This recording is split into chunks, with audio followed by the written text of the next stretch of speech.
हमारे शहीद ओम प्रकाश जी मीणा, सत्यवीर सिंह जी शेखावत और स्वर्गीय गजराज सिंह जी शेखावत को भी मैं नमन करती हूँ। उनकी याद में आज इस क्रिकेट प्रतियोगिता का आयोजन किया जा रहा है। आयोजक अभिषेक सिंह शेखावत उनके सपुत्र हैं और इनका सहयोग कर रहे हैं संदीप जी और विकास जी यादव। इनका भी अभिनंदन करते हैं जो हम सबको एकत्रित करने का काम किया। आज के कार्यक्रम की अध्यक्षता कर रहे रामपुरा सरपंच सम्मानीय नरेश जी बालानिया, ब्लॉक अध्यक्ष राजगढ़ शहर सीताराम जी प्रजापत, द्रोणाचार्य अवॉर्डी, मुख्य खेल अधिकारी राजस्थान सम्मानीय वीरेंद्र जी पूनिया, वरिष्ठ कांग्रेस नेता सम्मानीय श्री करतार जी डांडी और साथ में हमारे बीच मौजूद हैं श्री बलदेव गिरी जी महाराज, उनका भी मैं हार्दिक अभिनंदन करती हूँ। सरपंच नीमा सम्मानीय मानसिंह जी रहबारी, श्री अमित शौरान जिला परिषद सदस्य लोहारू, सम्मानीय दलीप जी लांबा सरपंच थिरपाड़ी बड्डी, सम्मानीय राय सिंह जी पूनिया सरपंच भैसली, सम्मानीय सुमेर सिंह जी पूनिया पूर्व सरपंच भैसली, सम्मानीय संजीव जी पूनिया पूर्व सरपंच डिंगली, सम्मानीय कुलदीप जी सरपंच बेवड़, सम्मानीय सज्जन जी चांदकोठी, सम्मानीय नंदलाल जी गोस्वामी शिक्षाविद, सम्मानीय अमित मीणा पूर्व सरपंच रामपुरा, सम्मानीय कमल जी बाजाड़, डॉक्टर मनोज जी भड़िया, उनका भी हमें बहुत बहुत स्वागत करते हैं। सम्मानीय पवन जी सैनी नगर अध्यक्ष राजगढ़, सम्मानीय धर्मपाल जी शिक्षाविद रामपुरा, सम्मानीय फतेह सिंह जी बिरान, सम्मानीय संदीप जी यादव, सम्मानीय नरेंद्र सिंह जी शेखावत, सम्मानीय सुनील जांगीड़ जी प्रधानाचार्य, सुधन राम जी प्रधानाचार्य Mahatma Gandhi English medium school, सम्मानीय राम सिंह जी गोदारा, हाजी सुलेमान जी, सबका हार्दिक अभिनंदन। सम्मानित मंच, कोई रह गया हो तो माफी चाहती हूँ क्योंकि बारले पास बैठे है ना, उनका बड़ी जोर की लग रही है ना, जोर की है, लेकिन आप सबकी उपस्थिति के बिना ये कार्यक्रम, ये खेल प्रतियोगिता इतना सफल नहीं हो सकते। सबसे पहले मैं आप सबको तरफ से जोरदार तालियों की गुजारिश करती हूँ आप सबके लिए। और रही बात भाषण की, राजनीतिक भाषण करतार जी ने और मानसिंह रहबारी जी ने दे दिया, खेल के बारे में वीरेंद्र जी ने बता दिया, मेरे कन तो वह खुर्चन ही बची है। यूँ कह रहे थे कि हमें भाषण नहीं देना आता, पूरा भाषण देके चले गए, अब क्या बोलो। खैर, मैं सबसे पहले तो रामपुरा के जो काम हमने किए हैं वो बताना चाहती हूँ। हमने रामपुरा के अंदर काफी कुछ महत्वपूर्ण काम किए और जो आगामी वर्षों के अंदर उनका रिजल्ट बहुत ही अच्छा आपको मिलने वाला है। मुख्य तौर पर सबसे पहले हमने जो किया, English medium Mahatma Gandhi school, और ये एक बहुत बेहतरीन शुरुआत है शिक्षा के लिए। आज के युग में जो अंग्रेजी विषय है, अंग्रेजी भाषा है, हमें अपने प्रदेश को छोड़कर दूसरे प्रदेश में जाके कोई बिजनेस करना हो, दूसरे देश से कहीं बिजनेस करना हो, तो इस भाषा के माध्यम से हम तालमेल बना सकते हैं। मैं धन्यवाद देती हूँ शिक्षा मंत्री महोदय का और माननीय मुख्यमंत्री महोदय का, एक बहुत शानदार पहल राजस्थान में शिक्षा के लिए की। इसी अनुरूप यहाँ पर किसानों के लिए बहुत मुश्किल रहती थी, बिजली की असुविधा रहती थी, उसी को ध्यान में रखते हुए हमने जीएसएस पावर ट्रांसफार्मर यहाँ पे स्थापित करवाया है। पिछली बार हमने जैसे बेवड़ में करवाया था, ठीक उसी तरीके से रामपुरा में भी ये किया है। जलदाय विभाग की तहत हमने ग्राम पंचायत रामपुरा के अंदर 3 लाख लीटर क्षमता पानी की टंकी का निर्माण पूरा हो चुका है और इससे पेयजल आपूर्ति रामपुरा व खुंडियाबास में सुचारू रूप से शुरू हो चुकी है। इसी के साथ रेलवे अंडरब्रिज रामपुरा से ढाणी लालपुर और रामपुरा से किरतान, ये भी बनके तैयार है। पिलानी रोड से ढाणी लालपुर 200 मीटर तक आरसीसी एवं शेष जो था डामर रोड जो गीली कारपेट हमने करवाया है वो भी पूरा हो चुका है। शहीद स्मारक रामपुरा से हरियाणा सीमा तक 700 मीटर का आरसीसी और शेष जो था उसको हमने दोबारा से कारपेट करवा दिया है, वो रोड भी नई बन चुकी है। एयरटेल टावर से लेकर पिलानी की और 200 मीटर आरसीसी और शेष बाकी जो हमारी चूरू की सीमा तक हमने इसे कारपेट करवा दिया। ये रोड भी बनकर तैयार है।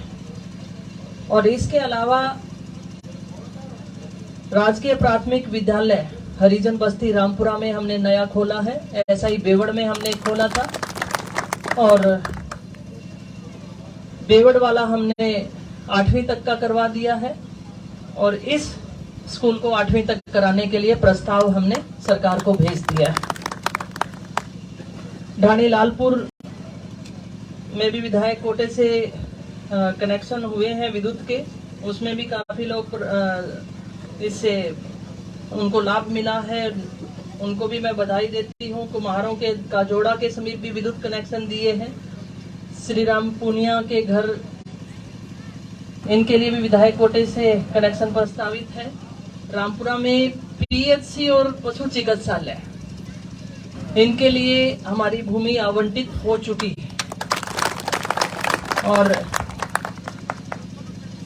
अंबेडकर भवन के लिए हमने प्रस्ताव भेजा हुआ है, उसके लिए भी हम प्रयासरत हैं कि वो भूमि हमारी आवंटित हो जाए, तो उसके विकास के लिए भी हम फिर कार्य करेंगे। रामपुरा हरिजन बस्ती में भी ट्रांसफार्मर हमने रखवाया है और साथ साथ पीछे जब मैं स्कूल के प्रोग्राम में आई थी, शहीद सूबेदार राजकीय उच्च माध्यमिक विद्यालय में बास्केटबॉल ग्राउंड के लिए स्वीकृति के लिए उसमें एमएलए कोटे से हमने 13,68,000 की जो राशि है वो स्वीकृत हो चुकी है।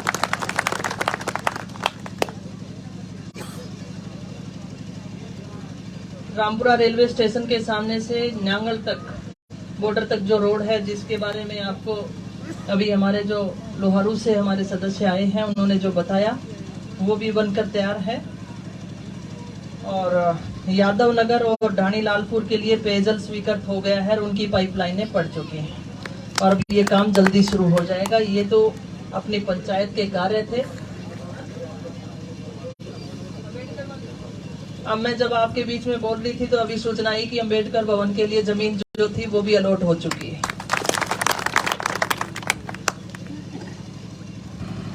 इसी तरीके से पूरे राजगढ़ विधानसभा क्षेत्र में, जैसा मान सिंह जी कह रहे थे, कामों में तो कमी नहीं छोड़ी। 4 वर्ष में लगातार, क्योंकि जब मैं तो एक खिलाड़ी हूँ, एक्स सर्विसमैन की तरह हमने वो जिंदगी जी होती है अनुशासन में रह के, और आप सबके बीच में चुनाव लड़ा तो काम के लिए ही मैंने वोट मांगे कि कॉलेज लेके आना चाहती हूँ, हॉस्पिटल अच्छा बनाना चाहती हूँ, स्टेडियम बनाना चाहती हूँ, पेयजल के लिए काम करना चाह रहे हैं, और उसी अनुरूप 4 वर्ष मैंने काम करने का कार्य किया। हो सकता है किसी का कोई व्यक्तिगत काम ना भी हो पाया हो, क्योंकि बड़ा विधानसभा क्षेत्र है, नहीं भी हो पाता, लेकिन कोशिश यही की कि हर व्यक्ति तक जो वो मेरे पास आता है उसका काम किया जाए। कई कारण और हो सकते हैं, नहीं हो पाया होगा, उसके लिए तो मैं माफी चाहती हूँ। लेकिन विधायक के तौर पे कामों में कहीं कमी छोड़ी है क्या? नहीं छोड़ी है तो हाथ खड़े करके दिखा। अगर मेरे कार्यकाल से आप खुश हो कि मैं जो काम कर रही हूँ, सुभाष जी थारो हाथ क्यों उठो, थार लगर काम तो रोड बाट बनाइए, मैं थारो तो उठना चाहिए थे। तो कहता कि हमारे तो बीरानों का भोजान तक सीधो रोड होना चाहिए, वो तो बन गई त्यारा होना रहे है। याद बोल रहे हैं ना? तो याद रखना है। अभी 4 वर्ष हो गए, अब याद रखने वाली बारी आ गई। अब चुनाव वापस आ गए हैं। इतने दिन तक तो मेरा काम करने का था, मेरी मांगने की बारी भी वापस आ गई है। तो मैं यही कहना चाहती हूँ कि इन 4-4.25 वर्षों के अंदर विधायक के तौर पे काम में कहीं कमी नहीं रखी और राजस्थान सरकार ने भी कोई कमी नहीं रखी। मैं उदाहरण आपको देना चाहूं, मुख्यमंत्री चिरंजीवी बीमा योजना, और जिस गरीब के जेब में किराए के पैसे ना हो ना, वो सोचेगा कैसे हॉस्पिटल तक पहुंचूं, और फिर वो सोचता है कि मैं इस बीमारी का खर्चा कैसे वहन करूं। जमीन गिरवी रखेगा, गहने हैं तो गहने गिरवी रखेगा, और नौबत यहाँ तक आ जाती है जमीन और गहने नहीं है तो आशियाना है तो उसे भी गिरवी रखेगा।